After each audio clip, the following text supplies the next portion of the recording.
Good morning बच्चों। पिछली class में हम लोग चैप्टर 1 का कंप्यूटर सॉफ्टवेयर के बारे में पढ़े थे। आज का टॉपिक है ऑपरेटिंग सिस्टम। ऑपरेटिंग सिस्टम होता क्या है?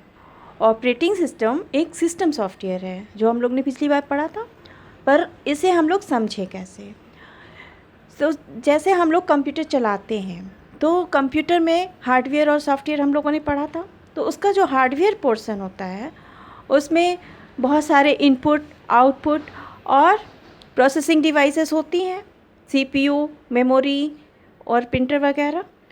उन सब को हमें इस्तेमाल करना हो, यूज़ करना हो, तो हम डायरेक्ट क्या हम उसे इस्तेमाल कर सकते हैं? उसे इस्तेमाल करने के लिए हमें मशीनी लैंग्वेज से डायरेक्ट इस्तेमाल कर सकते हैं, ज्ञान होना चाहिए। लेकिन वो इतना आसान नहीं होगा। मशीनी लैंग्वेज अगर हम लोग समझ भी लेंगे और हम उन्हें उससे कंट्रोल करना चाहेंगे, उससे चलाना चाहेंगे, तो उतनी अच्छी तरीके से हम लोग चला नहीं पाएंगे। तो ऑपरेटिंग सिस्टम क्या करता है, हमारे और हार्डवेयर के बीच में एक मीडिएटरी का काम करता है, एक कड़ी का काम करता है। जैसे हम लोग के घरों में बहुत सारी वायरिंग हुई होती है, बल्ब है, फ़ैन है और इन्वर्टर है, मोटर है। इन सब को चलाने के लिए हमारा माध्यम क्या होता है, सबका अलग अलग स्विच होता है, जिसे हर कोई आदमी बहुत आसान तरीके से जो भी चीज़ चलाना होता है स्विच ऑन कर लेता है और चला लेता है। लेकिन अगर इसी को हमारे पास स्विच ना हो, सब अलग अलग तार इधर उधर बिखरे हों और जो भी चीज़ हमें चलाना हो उसके तार को हम जोड़ें बोर्ड से, तो वो तो संभव नहीं होगा, वो बहुत कठिन होगा और समय बहुत लगेगा और उस ठीक तरह से हो भी नहीं पाएगा। किसी को करंट लग जाएगी, किसी को कुछ हो जाएगा, है ना। तो इस तरह से हमारे और हार्डवेयर के बीच में ऑपरेटिंग सिस्टम क्या करता है, एक कड़ी का काम करता है, मीडिएटर का काम करता है, जिससे हमें हार्डवेयर को चलाना आसान होता है। और ऑपरेटिंग सिस्टम हम क्यों पढ़ते हैं? ऑपरेटिंग सिस्टम इसलिए क्योंकि ऑपरेटिंग सिस्टम को हम एज अ मैनेजर नियुक्त कर देते हैं। जैसे मान लो हमारे स्कूल में कोई फंक्शन हो रहा है, तो हमारी सारी जिम्मेदारी, सारी रिस्पॉन्सिबिलिटी हमारी प्रिंसिपल को होगी। पर प्रिंसिपल क्या उस पूरी जो भी फंक्शन हो रहा है, उस जैसे वार्षिक उत्सव हो रहा है, एनुअल फंक्शन हो रहा है, उसमें तरह तरह के प्रोग्राम हो रहे हैं, बहुत सारे गेस्ट आ रहे हैं, डीएस वगैरह भी आ रहे हैं, उनके अधिकारी लोग भी आ रहे हैं, तो क्या सब कुछ अकेले एक प्रिंसिपल मैनेज कर पाएगा? नहीं। वो क्या करेगा, वो किसी एक को हर चीज़ का इंचार्ज बना देगा, एक मैनेजर नियुक्त कर देगा कि इस चीज़ का जिम्मेदारी तुम्हारी है। तो उससे क्या होगा, वो फंक्शन बहुत अच्छी तरीके से मैनेज होके सबके सामने प्रेजेंट हो जाएगा और सारी जिम्मेदारी जो प्रिंसिपल की है वो उनकी पूरी भी हो जाएगी। तो इस तरह से हम अगर कंप्यूटर को एक मैनेजर के रूप में ऑपरेटिंग सिस्टम को अगर नियुक्त कर देंगे, तो उसमें जो भी इनपुट, आउटपुट और प्रोसेसिंग डिवाइसेस वगैरह में प्रॉब्लम आएगी, वो सारे कुछ वो अपने हिसाब से किसको कौन सी मशीनी कोडिंग देना है और उससे काम लेना है, ये सारी जिम्मेदारी वो ऑपरेटिंग सिस्टम का होगा और वो ऑपरेटिंग सिस्टम करवा देगा। तीसरा, अगर हमें जैसे मान लो हमें कंप्यूटर में बहुत सारे काम करने होते हैं, टेक्स्ट लिखना होता है और एक साथ कभी कभी ऐसा होता है कि हमें प्रिंट आउट भी निकालना है, ऑफिस का काम भी करना है और बच्चों के लिए प्रोजेक्टर में पढ़ाई भी करानी है, तो हम लोग क्या करेंगे? फिर हम उतने सारे रिसोर्सेज का इस्तेमाल, प्रिंटर भी इस्तेमाल करना है, मेमोरी भी इस्तेमाल करनी है, तो वो हम डायरेक्ट हार्डवेयर से तो करा नहीं पाएंगे। तो उसके लिए भी हमें ऑपरेटिंग सिस्टम को यूज़ करना पड़ेगा। तो उससे अच्छा ये है कि सबसे पहले हम हार्डवेयर में ऑपरेटिंग सिस्टम को इस्तेमाल करें, उसको इंस्टॉल कर दें और उसके बाद हमें जो भी प्रोग्राम चलाने हैं, एप्लीकेशन, सॉफ्टवेयर, मूवी चलानी है तो वीएलसी मीडिया वगैरह, एंटीवायरस देना है तो एंटीवायरस सॉफ्टवेयर, जितनी तरह के सॉफ्टवेयर हैं वो सब हम किसको दे दें, ऑपरेटिंग सिस्टम पे इंस्टॉल कर दें। तो हमें जो भी काम कराना होगा वो हम ऑपरेटिंग सिस्टम से कह के करा सकते हैं, जिसे हम फॉर एग्जांपल इस तरह से समझ सकते हैं। जैसे क्लास में एक अनुशासन को व्यवस्थित करने के लिए एक टीचर क्या करती है, एक मॉनिटर को नियुक्त करती है, डिसिप्लिन को नियुक्त करती है, वो पूरी क्लास की रिपोर्ट टीचर को लेके देती है। अगर टीचर को पढ़ाना भी है, सारे बच्चों को मैनेज भी करना हो और प्रिंसिपल को रिपोर्ट भी देना हो, फीस भी और बहुत सारे तरह के काम होते हैं, तो वो अकेले मैनेज नहीं कर पाएगी। पर अगर एक लड़की को नियुक्त कर देती है एज अ मॉनिटर, तो उससे वो टीचर क्या करेगी? अगर कोई गड़बड़ी होती है अनुशासन में या किसी तरह की कोई भी प्रॉब्लम आती है क्लास में, तो उस या किसी की तबीयत ही ख़राब होती है, उसके लिए क्या होगा? उसके पास एक मॉनिटर होगा टीचर के पास, जो केवल एक मॉनिटर के ज़रिए सारे काम करा रहा होगा। तो जब भी गड़बड़ी होगी तो वो पूरी क्लास को ना डांट के सिर्फ एक मॉनिटर को ही हैंडल करेगा, जिससे कि वो सारी रिपोर्ट वो हो जाएगा और एक अच्छी तरह से क्लास को मैनेज भी कर पाएगा। ऑपरेटिंग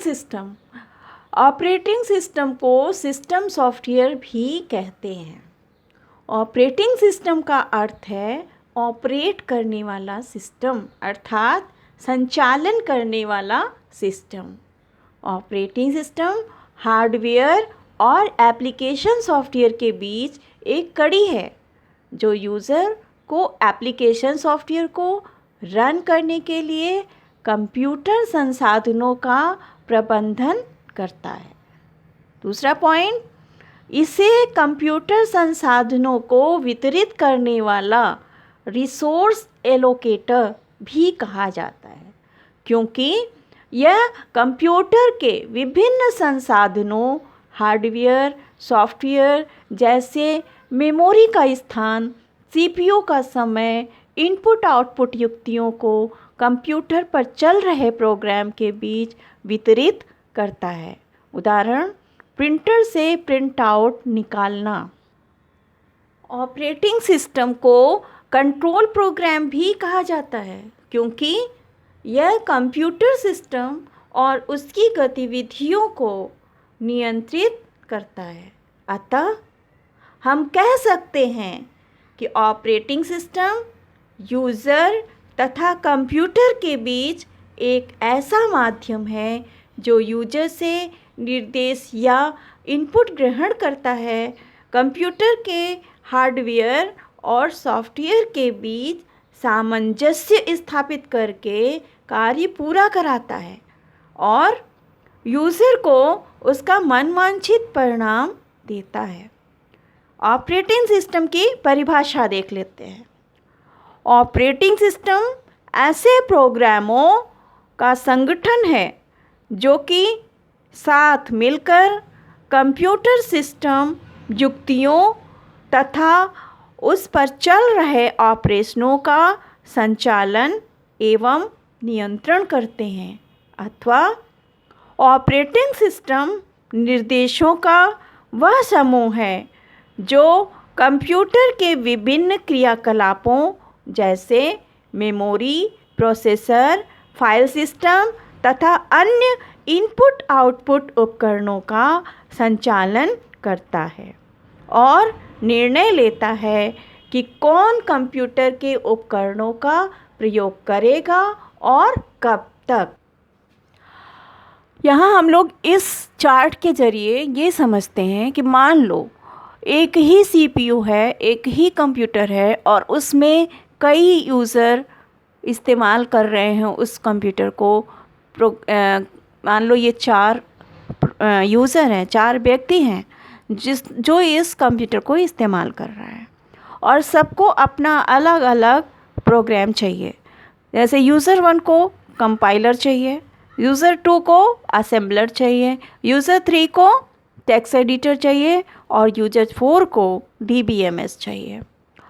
तो मान लो एक यूज़र है जो टाइप कर रहा है, उससे जिस फॉर्मेट में चाहिए वो फॉर्मेट बना रहा है, उसके बाद वो एप्लीकेशन प्रोग्राम को दे रहा है कि हमें इस फॉर्मेट में हमें ये टेक्स्ट चाहिए। तो एप्लीकेशन प्रोग्राम क्या करेगा, उसे ऑपरेटिंग सिस्टम को देगा।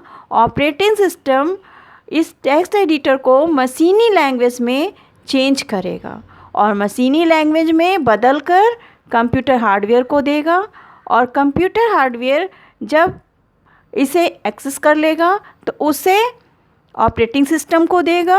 ऑपरेटिंग सिस्टम उससे मशीनी लैंग्वेज में देगा या कंप्यूटर हार्डवेयर उस मशीनी लैंग्वेज को हाई लेवल लैंग्वेज में बदलेगा और उसके पश्चात ये एप्लीकेशन सॉफ्टवेयर को देगा और एप्लीकेशन सॉफ्टवेयर के द्वारा इस यूज़र को उसी फॉर्मेट में आउटपुट मिल जाएगा। तो ये सारा प्रोसेस होने लगता है जब हम कोई भी कार्य करते हैं। ये तो एक उदाहरण हमने दिया यहाँ पर। फिर ऑपरेटिंग सिस्टम का मुख्य उद्देश्य क्या होता है? ऑपरेटिंग सिस्टम का दो उद्देश्य होता है। पहला, कंप्यूटर को यूज़र के लिए सरल बनाना। अब कंप्यूटर को सरल इस तरह से कि मशीनी लैंग्वेज हर यूज़र नहीं जानता और ना ही जानता है कि किस तरह से हार्डवेयर से काम लेना है। तो वो क्या करता है, ऑपरेटिंग सिस्टम को बीच में लगाता है, ऑपरेटिंग सिस्टम के द्वारा कार्य कराता है। तो ऑपरेटिंग सिस्टम मशीनी लैंग्वेज में पहले बदलता है हाई लेवल लैंग्वेज को और कंप्यूटर हार्डवेयर से काम कराता है और उसके पश्चात उसे फिर हाई लेवल लैंग्वेज में बदल करके एप्लीकेशन प्रोग्राम को देता है और हमें रिज़ल्ट मिल जाता है। दूसरा उद्देश्य क्या होता है? कंप्यूटर सिस्टम की युक्तियों को पूर्ण दक्षता से उपयोगी बनाना, अर्थात कंप्यूटर सिस्टम का 100% उपयोग करना। यहाँ हम फिर वापस यहाँ आकर के समझ लेते हैं इस उद्देश्य को। वो इस तरह से, जैसे मान लो एक यूज़र टाइप कर रहा है, उसे वो इनपुट दे रहा है कंप्यूटर को, वो जब तक टाइप कर रहा है, अगर दूसरा यूज़र को प्रिंट आउट निकालना है तो ऑपरेटिंग सिस्टम क्या करेगा? सीपीयू को खाली नहीं बैठने देगा। वो देख रहा है कि एक तरफ इनपुट हो रहा है तो जिसको आउटपुट की ज़रूरत है वो उसको सिग्नल दे देगा और आउटपुट निकलने लगेगा और प्रिंटर से वो सीपीयू काम कराएगा। जैसे ही उसका अंतिम पेज ख़त्म होने वाला होगा, उसी समय अगर इनपुट को चाहिए होगा तो इनपुट करा देगा। इसके पश्चात मान लो अगर चौथा यूज़र है जिसको कि गाना सुनना है, तो वो देखेगा कि इस समय इनपुट पूरी तरह से कंप्लीट नहीं कर पाया है वो यूज़र, तो वो गाने सुनने के लिए सीपीयू को दे देगा। इस तरह से वो सीपीयू को प्रोसेसिंग करने के लिए बिल्कुल खाली नहीं बैठने देगा और 100% काम उससे करवा लेगा। बच्चों, इस पार्ट में इतना ही। अगले पार्ट में ऑपरेटिंग सिस्टम किन प्रोग्राम से मिलकर बना है, इसके बारे में पढ़ेंगे। अगर इस वीडियो में आपको समझ में आया हो तो लाइक, शेयर और लाल बटन पर क्लिक करके सब्सक्राइब कर दीजिएगा। Thank you.